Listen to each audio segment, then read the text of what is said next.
Evening, y'all. Chief Prepper here. I haven't done a video in a while because I've had a hell of a busy fucking 3.5 days.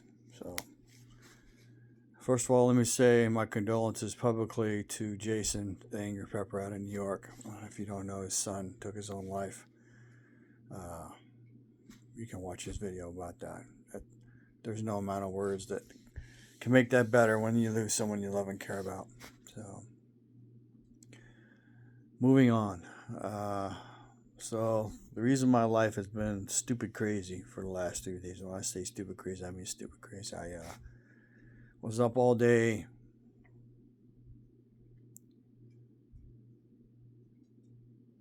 I want to say Thursday. I don't remember what day. I was doing something, and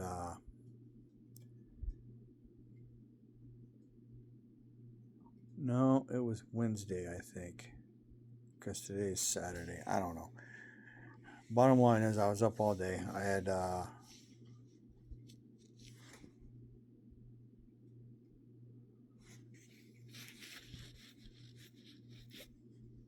yeah, what I did was this area where I'm sitting at has got a new couch on it. All right, so we were expecting delivery the next day, whatever day that was. I think it was Wednesday. So Tuesday, I moved the recliners out of here and put them on the back porch, cleaned this area up.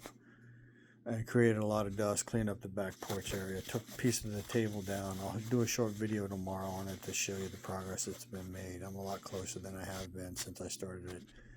But during the day, my little Jack Russell dog, for the last 2.5 months, she gets these violent sneezing fits, and then she starts bleeding profusely, mostly out of the right nostril. And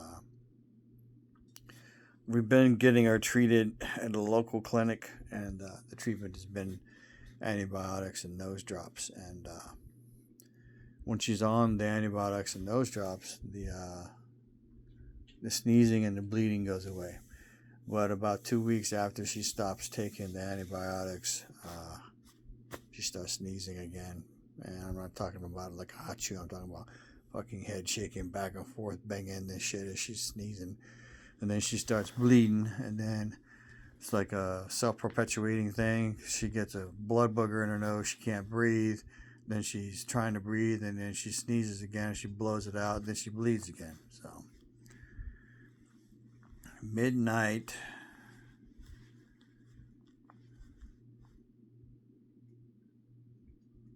of that day. So if that's Tuesday, I can't remember what day we were taking delivery on the damn couch. No, delivery was Friday, so this was Thursday. So midnight Thursday, I hop in the car, put her in the towel, and she's bleeding a little bit. Take her to a veterinary hospital here in town. I get there, and I get there at 1, and then she's not seeing it until around 4. And let's just say me and the doctor didn't get along. He threw me out, and I told him to give me my fucking dog back, and he don't know how close he came to being hurt. Let's just say that. Because I told him what I wanted, and he didn't want to give it to me.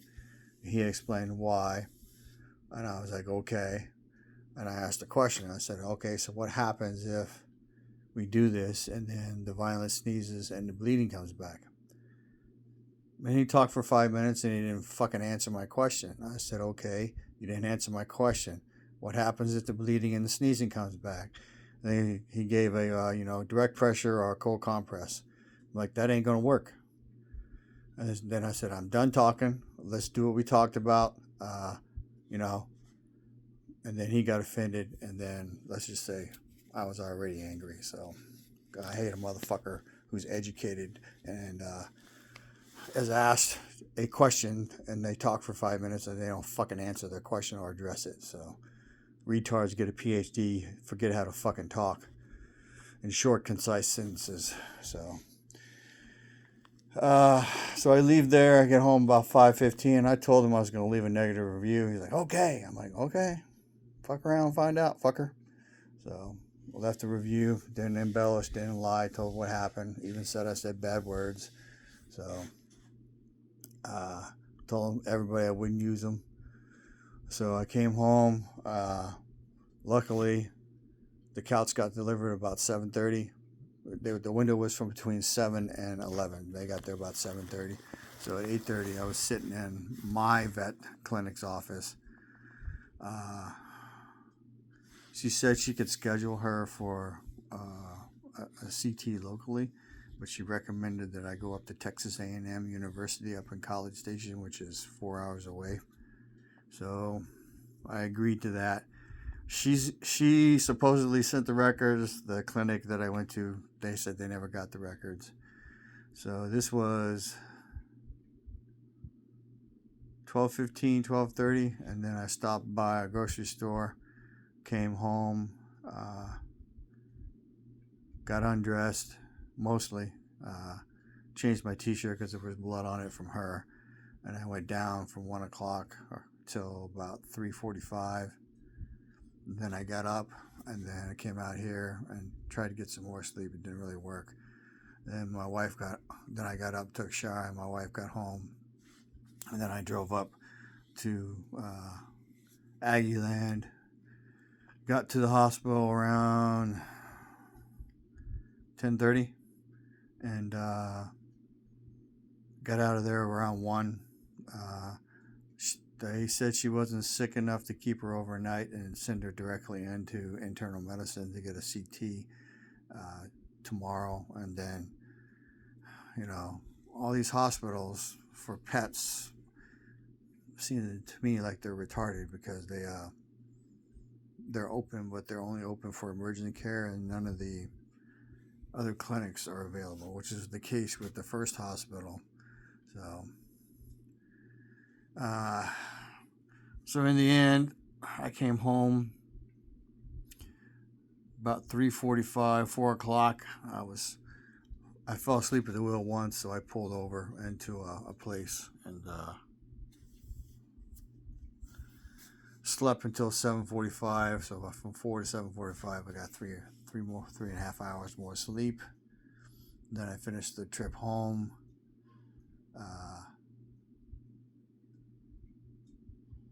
Can't remember if I took a shower or not, but in the end, I fell asleep out here on the couch until about 1:45, and then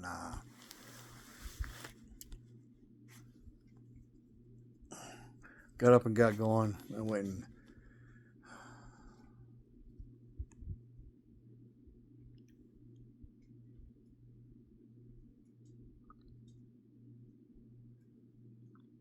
and took care of something. And went and took care of something else, and then came home. Then been kind of hanging out with the dogs.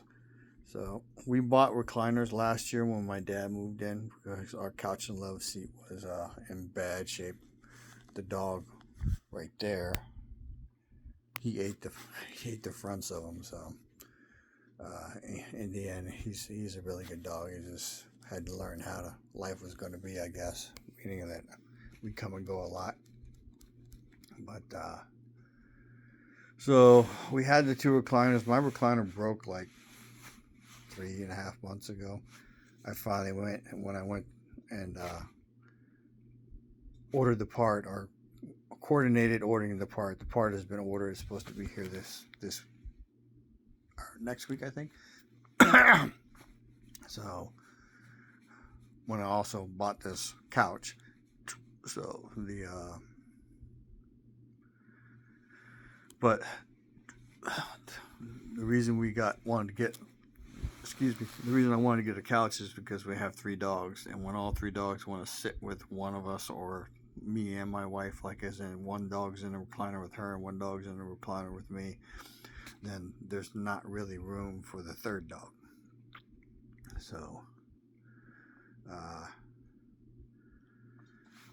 So Monday, because today's Saturday, so basically I got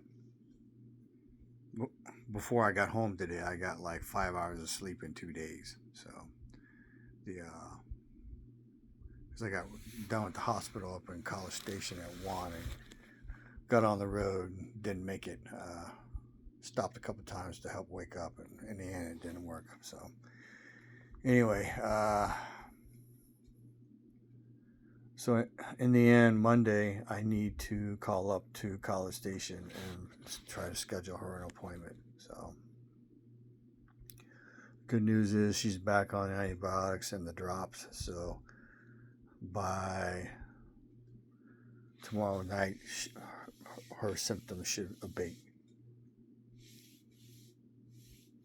Should abate greatly. So so there were some things that I needed to do today that didn't get done. One is pull a seat out of my Pontiac, so I have to do that tomorrow. And then winterize the house, which is we have to finish fabricating a hose bib faucet cover, because when I put the new faucet on and the new pipe out there, it's longer, sticks out further, so a regular thing won't work. And then cover the other faucet. So one thing I will cover tonight that I've been wanting to do a video, and so I'm combining some stuff. If you're already in the freezing temperatures, it might be too late, but I recommend you fill up all of your animal. Like I have chickens, so I need to fill up the water containers. Fill up my dog's water bowls, even though I just filled them up, just to top them off, because it's gonna be down freezing for 4 nights in a row here, starting Monday morning. So the other thing is, and I'll show this tomorrow in a brief video, if you have backup power generation like I do, if you don't know, your cables that you want to hook up to your house, if you have that capability, are made out of copper, and when it's fairly warm or well above freezing, the copper is very pliable. But when it gets down to freezing, it's not. So stretch your cables out if you think you're going to lose power now, and hook everything up, and then all you have to do is do your power. You're like, crank up your generator, turn off your main, turn on the breaker for your generator, then you got power. You don't have to run the cable or anything.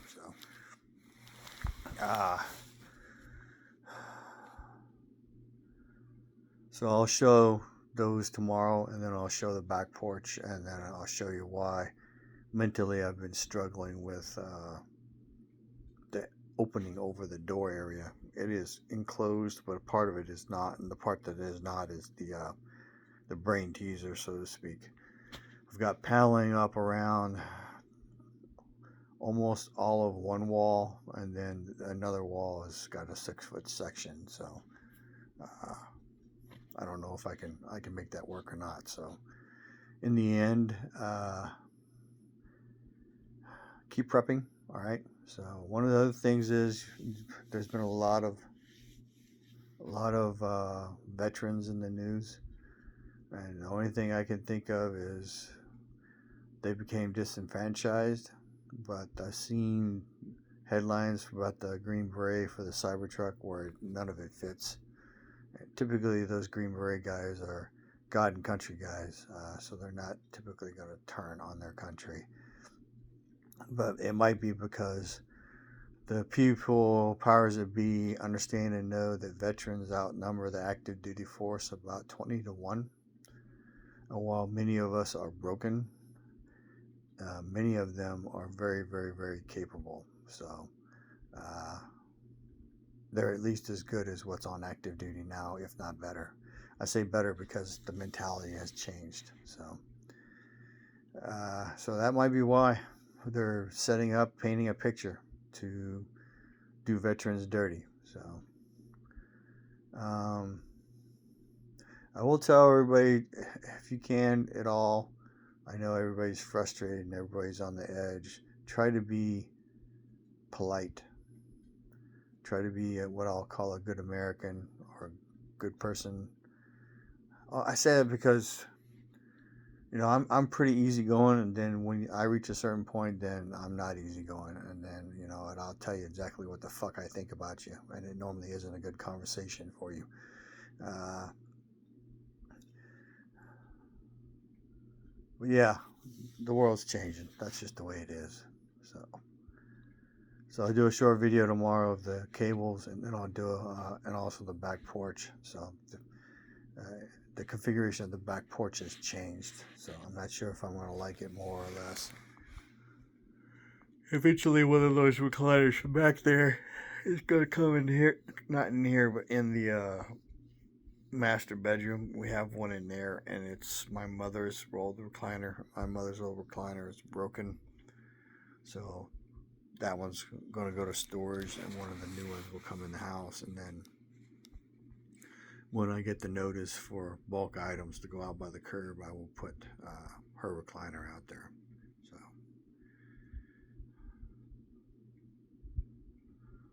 lots of shit. It never seems to change. It only seems to get more and more and more and worse. So information is knowledge and power. Live a little, prep a lot, show love. Chief Prepper out.